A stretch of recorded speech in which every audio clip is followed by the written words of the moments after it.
ఆదివారాలు అందరికీ ఒకటే. సండే వస్తే రెస్ట్ తీసుకోవడానికి, కుటుంబంతో గడపడానికి ఎవరైనా ప్రాధాన్యం ఇస్తారు. స్టార్ హీరో అల్లు అర్జున్ కూడా దీనికి అతీతం కాదు.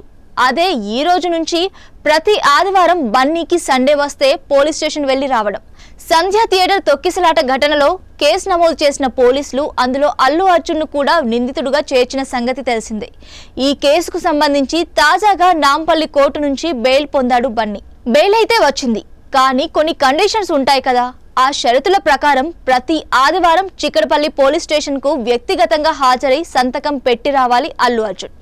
అందులో భాగంగా ఈ ఆదివారం ఉదయం చిక్కడపల్లి పోలీస్ స్టేషన్ లో ప్రత్యక్షమయ్యాడు అల్లు అర్జున్. పోలీస్ రిజిస్టర్ లో సంతకం పెట్టారు. అన్ని ఫార్మాలిటీస్ 10 నిమిషాల్లో పూర్తి చేసుకుని వెళ్లిపోయారు. కొన్నాళ్ల పాటు ప్రతి ఆదివారం అల్లు అర్జున్ కు ఇది తప్పదు. దీంతో ఆదివారం ఆయన హైదరాబాద్ దాటి ఎక్కడికి వెళ్లలేరు. ఏం చేసినా సంతకం పెట్టిన తర్వాతే. మరోవైపు ఊహించని విధంగా మరో నోటీస్ అందుకున్నాడు అల్లు అర్జున్.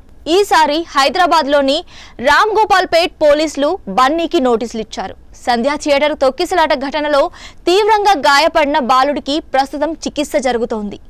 బాలుడిని పరామర్శించేందుకు అల్లు అర్జున్ హాస్పిటల్ కు వస్తారనే ప్రచారం జరిగింది. దీంతో ఆ హాస్పిటల్ పరిధికి చెందిన రామ్ గోపాల్ పేట్ పోలీసులు అల్లు అర్జున్ కు నోటీసులు ఇచ్చారు. పరామర్శకు వస్తే తమ సూచనలు పాటించాలని, ఏదైనా జరిగితే అల్లు అర్జున్ బాధ్యత వహించాల్సి వస్తుందని నోటీసులో స్పష్టంగా పేర్కొన్నారు.